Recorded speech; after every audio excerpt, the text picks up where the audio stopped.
What's up, YouTube? This is Carrie from Side Tripping with Carrie, and seems like I say this too often, too many times, but I know it's been a minute. But I'm here at Sunrise Memorial Gardens in Muskegon, Michigan, to profile or do a video here on somebody that I knew personally. Yeah, and I knew her. I guess this story really is in three parts. It's a private story, it's a very public story, and then it's a professional story dealing with my profession as an attorney. So we'll try to cover all three, and I'll do the best I can. Hope you enjoy it. So I'm here today visiting the final resting place of Chiquita Burt, and I met Chiquita, this is, 30 years ago when I was in college at ASU. And we met on a blind date, believe it or not. A good buddy of mine, who's still a good friend of mine, a fellow by the name of Jenks. He and I were friends, and he's called me one day and was like, "Hey man, I need you to go on this double date with me." It's like a blind date situation. And I wasn't doing anything at the time, and Jenks had pretty good taste too. So, I asked him, well, what does she look like? I mean, it tells you how shallow I was back then. And he said, oh man, she's fine. So I trusted his judgment, went on this double date and met Chiquita. And we hit it off pretty well. There's only one problem. And let me preface this problem by saying, at the time, back then, in the 80s, the mid 80s, when I was in college at ASU, man, I was a jerk. I mean, I was a bit of a jerk, and I had a girlfriend at the time, and Chiquita actually had a boyfriend at the time too, but we nonetheless hit it off, and I'd say over the next 2 years, her and I kind of had an on and off relationship, if you will. We frequently argue, typically about her wanting me to break up with my girlfriend, especially after she broke up with her boyfriend, and it just didn't happen. But karma, like they say, is a mother, and eventually that girlfriend I had wound up cheating on me, and yeah, I probably deserved it, or I did deserve it. And but that, I guess that's how you learn when you're young and stupid, especially being college aged. That's just how you learn. But in any event, yeah, Chiquita was a beautiful woman, and I couldn't find any pictures of her. I know I didn't have any, and I even called up my buddy Jenks to see if he had some, thinking maybe, with his girlfriend at the time, her name was Lisa Carter, see if he had any photos of those two together, because they were really close friends, but he didn't have any either. So the only photo I have is from a newspaper article off of newspapers.com, and it's very grainy and it's very terrible, and I'll put it up because that's the only image I have, but believe me when I tell you, it does not do Chiquita justice. She was a very nice looking woman, young lady. It's just a shame what happened to her, and that's what I'm going to get to next. That was kind of the private story I just went over. Now I want to get to the public part.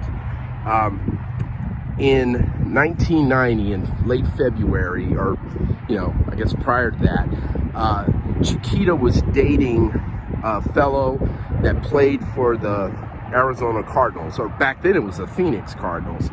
The Cardinals really hadn't been in Arizona for very long, honestly.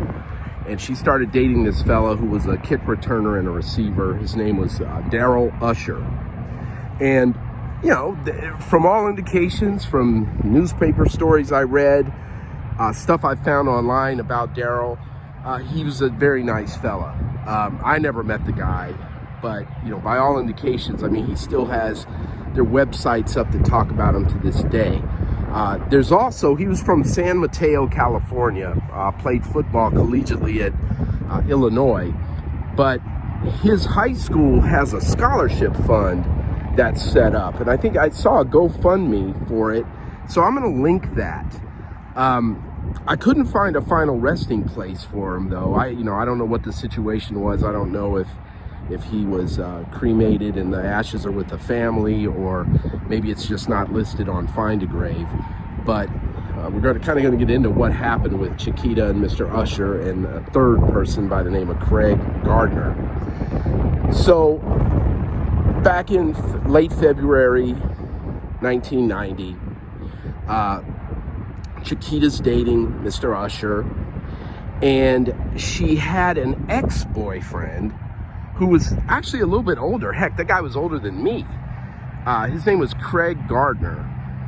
And Craig was an ex-football player. I did some research and found out he played collegiately at Grambling, which is a historically black college or university in Grambling, Louisiana. And he was, from what I understand, he was played semi-professional ball in Phoenix.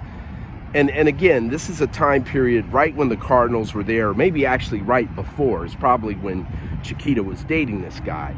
I read in a newspaper article that her mother didn't think very much of the guy, and Chiquita even said something to her mom about, yeah, you're right, I'm gonna let him down, I'm not gonna date him anymore. And time went on.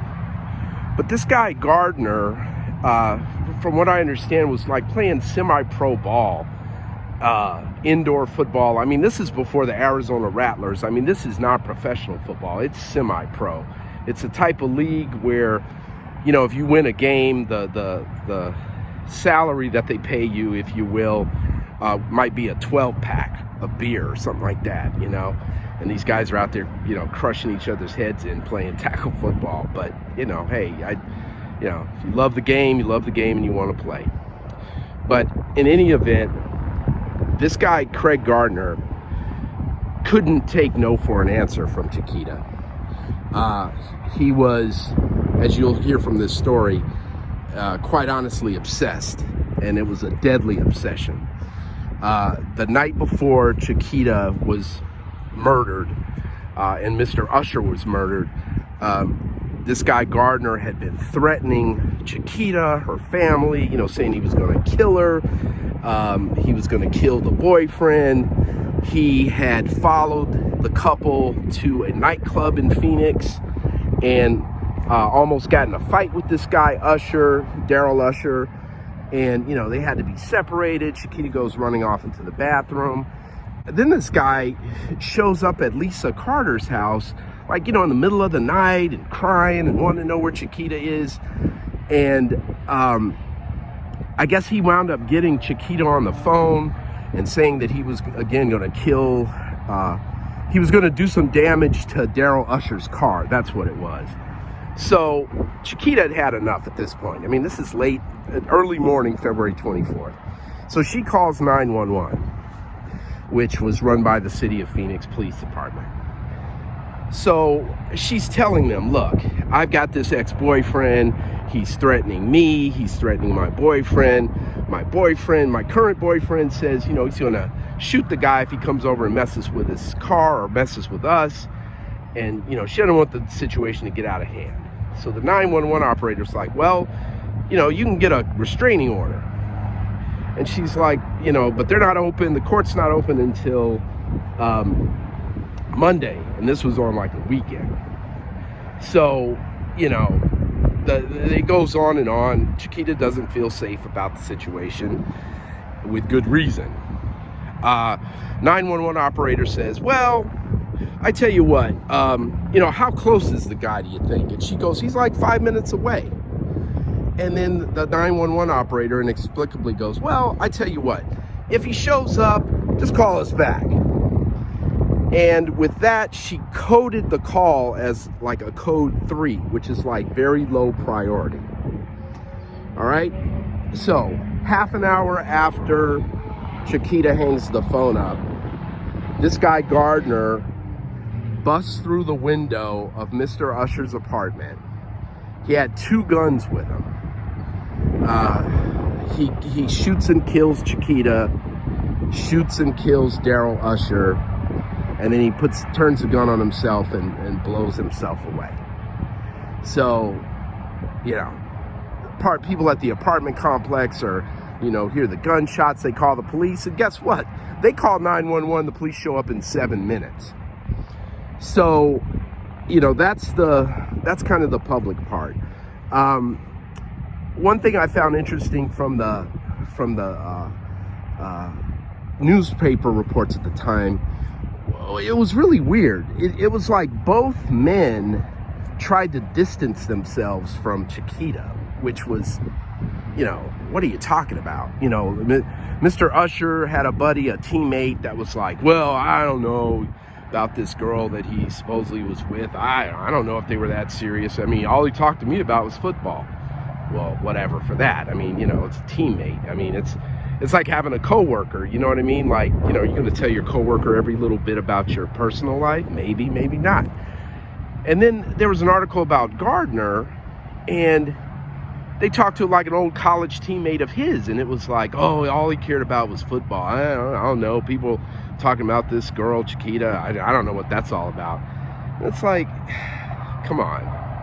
Look at the reality. Look at what happened. You could put 2 and 2 together, and you get 4 every single time. I found out about Chiquita's death in the newspaper. At the time, kind of to give you the timeline, Chiquita and I met, this was probably like 85. And like I said, we were maybe 84, like 84, 85. And, we, I guess if this were a Facebook relationship, you could say it's complicated.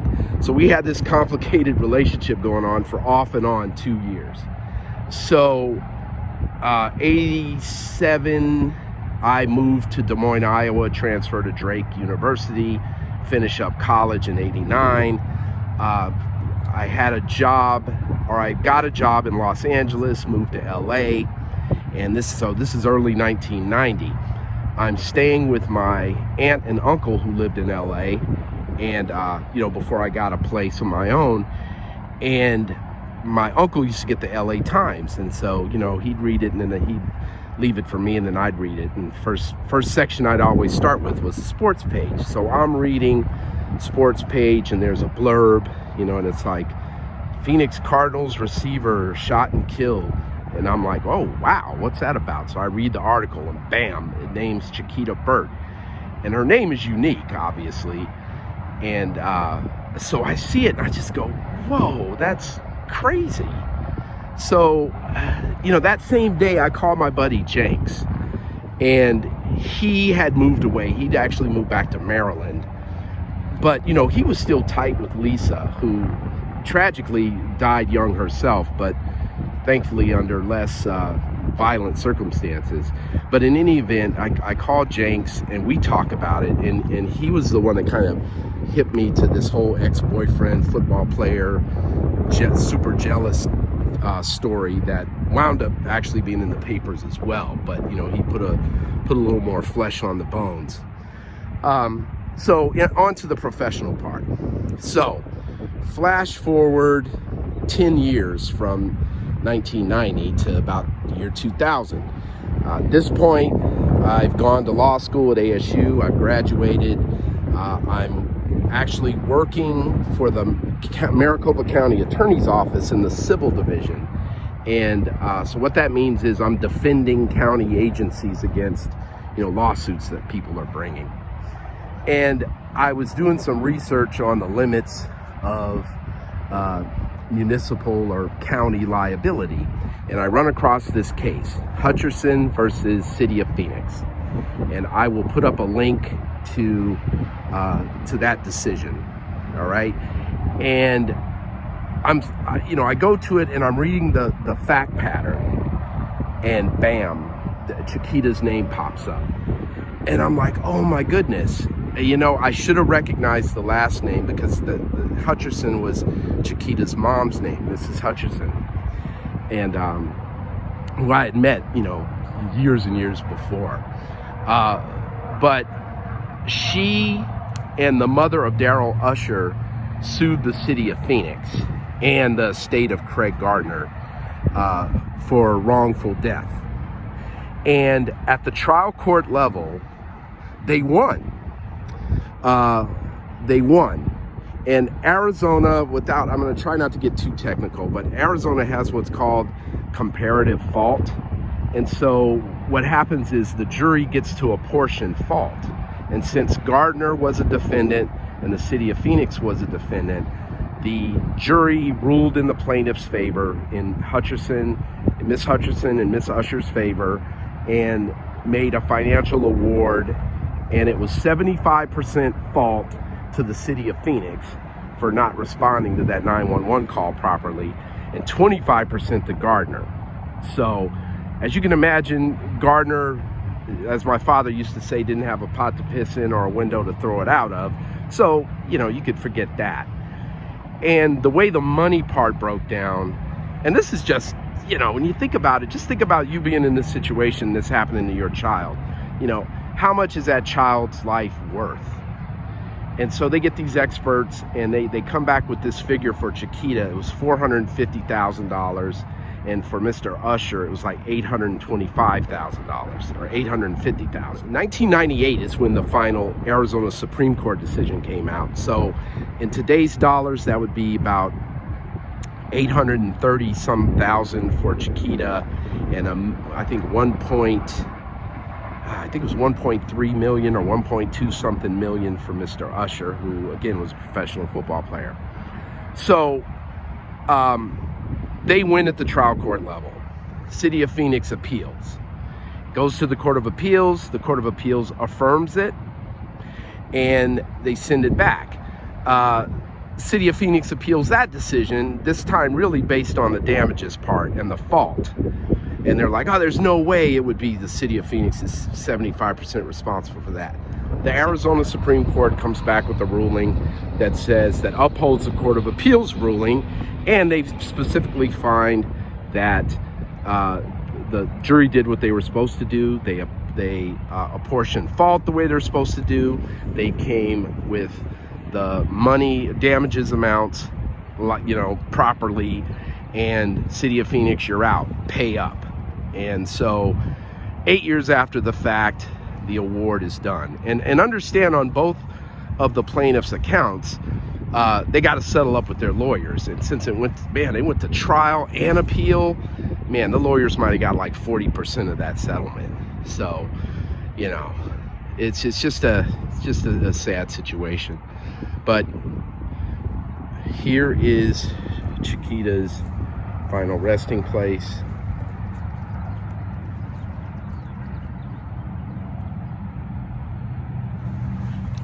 Beloved daughter and sister.